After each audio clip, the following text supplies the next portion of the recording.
Hey K-popers, and welcome back to Hallyu. Today we're talking about my third favorite girl group behind Girls' Generation in April, that being Very Good. We'll start off by looking at the rookie era, which included what was effectively a re-debut, and then see what happened that led to arguably the most heartbreaking music show performance of all time. Next, we'll talk about peak Very Good with their back-to-back releases Angel and Don't Believe, and see how despite their potential breakout, they couldn't escape eventual winding down and disbandment. And finally, I'll talk about why I think Very Good are the perfect example of why you shouldn't necessarily judge a girl group by its MVs. Before we get started, I want to quickly thank Hallyu's honorary producers. If you want to show off your bias group here, share your pics in weekly videos, and join a vibrant Discord community with watch parties, custom emoji, and more, all you need to do is support Hallyu on Patreon. So in 2014, Asia Bridge Entertainment was gearing up to debut a brand new 5-member girl group by the name Very Good. The initial lineup for the group consisted of the 5 members Ira, Subin, Nayeon, Taeha, and Gowoon, and I do say initial for good reason, which we'll see why very soon. On May 21st, 2014, Very Good debuted with the single album Love Letter and a title track by the same name. This MV is actually a reimagining of the 2000 song Love Letter by boy group Click B, and I love it. It's so sugary sweet and a ton of fun, and a completely respectable debut for the girls. But unfortunately, it was just 6 months later that Very Good had a major roster shakeup. In January of 2015, their label Asia Bridge announced that of the 5 original members, 3 of them, Subin, Ira, and Nayeon, had left the group to focus on their schooling. At the same time, they announced that Soyul, Daye, and Sehyoung would be joining the group in replacement, keeping the group's original total of 5 members. And fun fact, Soyul is actually the sister of AOA's Yuna. She's always been close to her sister and AOA as a group, and we'll come back to her a bit more near the end of this deep dive too. A month after all these changes, Very Good came back, or perhaps more accurately, they unofficially re-debuted with their second single Because of You.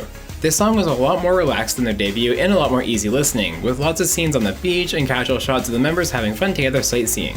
And part of the reason why I say this song Because of You can be seen as a re-debut, aside from the 3 new members of course, is because the group started being a lot more active with promotions. In a really cool piece of K-pop trivia, Very Good appeared on Weekly Idol, but they weren't the only group on the episode. They actually shared the stage with fellow rookies G-Friend. If you're a fan of Weekly Idol, this is definitely an episode to go back and rewatch. There's lots of great stuff, including a random play duel between the groups that actually ended in a tie because neither group were making a mistake. As 2015 continued along, things seemed to be getting more stable for them, and they even launched a cosmetics line in China with the group's branding.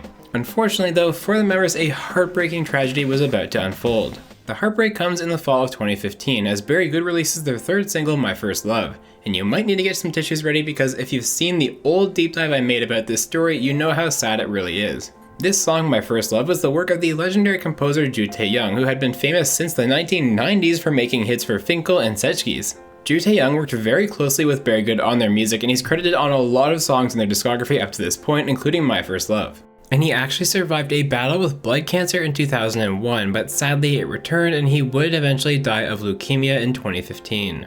Despite his diagnosis, he was committed to his work until the end, and this song was essentially a gift from Tae-young on his deathbed to the girls. And while the song is called My First Love, it's very somber in tone, and when you read between the lines, it's clear there are 2 stories being told in the song. The surface level story of a girl's unrequited love, and a love letter from Tae-young to the group itself. As you can imagine, Very Good were absolutely devastated by his passing, which led to perhaps the saddest music show performance in K-pop history. Just 2 weeks after his death, the girls went on the September 22nd, 2015 episode of the show to promote the song.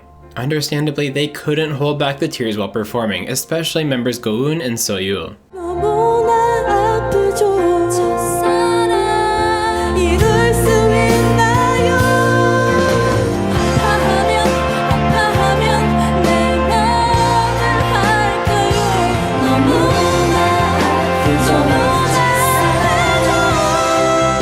If you feel up for it, and that is a big if, I highly recommend you check out the full performance because seeing it from start to end, you can really tell that the only person the girls are thinking about while they're on stage is Ju Tae-young. Now there really is no good segue to move on from such a devastating part of Very Good's story, but nevertheless it's time for their next chapter. So for some context, Very Good actually hadn't released an album yet, and much like we discussed with LaBoom, Very Good sought the help of fans in crowdfunding their first album on Makestar. This project was a success, raising about 160% of the goal, and the product was the wonderful album Very Berry. This EP featured the title track Angel, and though you could definitely tell vocals were a strong point for Very Good before, this song really showcased that, especially when it comes to member Gowoon. I mean, just listen to this sequence in the bridge before the final chorus of the song.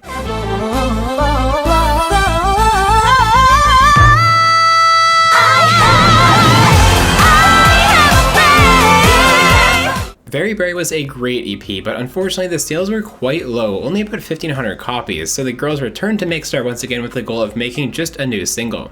Thanks to overwhelming fan support though, this was upgraded from a single to a mini album, and boy am I glad it was, because this mini album is my favorite K-pop album of all time. Their label, now known as JTG Entertainment, also added a 6th member, Jo Hyun, to the group for this comeback, who brought some really strong visuals to an already talented group. So in case you haven't guessed it yet, this album is the mini album Glory with the title track Don't Believe, and forgive me because I'm about to fanboy a whole bunch. Where do I even start with this song in the album? Despite a budget of just $22,000 for the entire comeback, this MV is really well put together with excellent theming and sets to match the feel of the song. And this song, I personally absolutely love songs where you can really focus in and listen to either the vocals or the instruments in the background, and depending on which you choose, it's almost like you're listening to two different songs. Another great example of this is from Nine's Love Bomb, especially with the ad-libs near the end, and in the case of Don't Believe, it became my absolute favorite K-pop song ever released, as noted in my most recent Top 100 Songs of All Time video that I made this past spring. It's also the song that has played during the intro of every single video I've ever made here on the Hallyu YouTube channel. And I'm not even done, this album is so good. The B-track 1 to 10 is great, but it's the song Falling in Love that is just unbelievable. If you take one to-do away from this deep dive, I hope is to give both Don't Believe and Falling in Love a listen. I'm not exaggerating when I say the entire final minute of this song Falling in Love is full of unbelievable vocal ad-libs from Go-eun. Just when you think she's done, there's still more to behold, and if you've seen that Top 100 video, you know this B-track sits comfortably at number 3 on that list.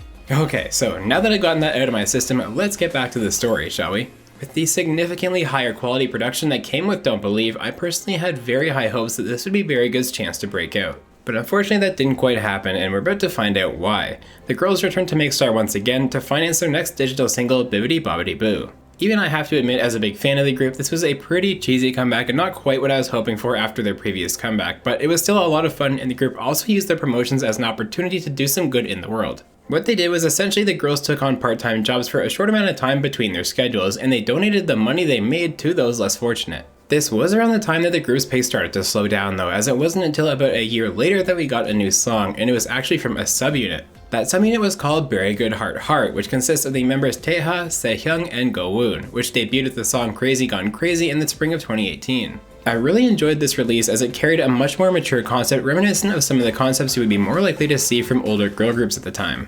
And a few months later we did finally get a full group return because they released their first album Free Travel and its title track Green Apple. This is one of those albums where though the title track isn't bad, I actually think that B-tracks and the album overall shine more than the lead single, and I highly recommend checking out the songs Mellow Mellow and Fly off of this album. It would be another almost year though until their next comeback with the EP Fantastic and song Oh Oh in 2019, and it became clear Very Good's days were numbered almost immediately after this came out. That's because not only was Daye resting and sitting out the comeback for health reasons, but 2 days after they started their promotions, Taeha announced her contract had expired and she was leaving the group. This completely threw a wrench in the group's promotion plans, so they halted their promotions for the song from that point forward. Daye would in fact never return to the group after that hiatus, and so Very Good rather quickly went from 6 members down to 4. Thanks to these changes and of course the pandemic, it wasn't until November 2020 until we heard from the girls again, where they released the song Achio and shortly thereafter the EP Undying Love with its title track Time For Me. Time For Me is one of my favorite songs from the group, and sadly its title would be somewhat prophetic because just a month after the EP released, Go-eun and Soyul left the group after their contracts expired. And this past May, Very Good officially disbanded. Sehyoung left the agency while Jo Hyun stayed as they were bought by Starweave Entertainment. And with that, Very Good's time as a group faded out. Thankfully though, there is still music in some form as Soyul did make her solo debut this year under the stage name Iso, and of course she's still having some fun sharing a YouTube channel with her sister Yuna. Go-eun also released some solo music this year in the form of the digital single City Lights, which I absolutely love. So what are we to make of Very Good's journey? Well, I think there's actually a lot to learn about K-pop from what happened here. Right off the top, it's undeniable Very Good had some serious talent, especially vocally. Go-eun in particular enabled the group's music to embrace powerful climaxes with strong high notes and ad-libs, and the more you listen through discography, the more you appreciate her voice. But I think there is a big disconnect between the label's ability and the group's ability. Because frankly, it takes more than talent to be successful in K-pop. You also need a competent label that has experience and can properly support the group's music and promote them in the industry. And simply put, Very Good's label JTG didn't have that. They were a very small label and thus had very little financial resources to invest in each comeback for the group. This is why the girls resorted to make stars so many times for their comebacks, and why many of their MVs look simple with a lower budget production. Even if the sets were well designed, the camera work often just wasn't quite up to the industry standards, though with the exception being Don't Believe. And this is also why so much of Very Good's best music is in their B tracks, because the talent is there musically, but when you have a subpar visual production in the title track's MV, you can't appreciate it as much. This brings up a really important point that I hope you take with you after watching this, which is that if you have the time, give these smaller artists in K-pop a chance. It's so easy nowadays with so many big groups from the big four labels to just look at one of the MVs from a smaller group like Very Good and move on because you might not be impressed visually, but you're more than likely overlooking a discography that just might have a beat track or two that becomes your number 1 and number 3 favorite K-pop song of all time. And honestly, I don't even fault JTG that much. Unlike in the recent Sonoma deep dive where I bashed TS Entertainment for not knowing what they had, I think it's clear from a lot of the group's title tracks that JTG actually knew the group's vocals were a huge strength. The incredible sequence in Angel, the crisp notes toward the end of My First Love, and the vocal arrangements throughout their B tracks show me that JTG knew what to promote. They just didn't have the money or resources or experience to do a good job building around that. Nevertheless, I will always cherish Very Good. There's just something intangible about practically every comeback they had that I loved by default. They had so much talent and drive, and even though JTG didn't know how to best show it, their music is still out there for all of you to discover right now. So that's the story of one of my favorite girl groups, Very Good. Hopefully I didn't fanboy too much, but seriously, give Don't Believe in Falling in Love a listen. As always, thanks so much for watching this deep dive, and if you enjoyed the video, be sure to like and subscribe so you don't miss all the great K-pop content coming your way right here at Hallyu. This has been deep dive number 82, Very Good.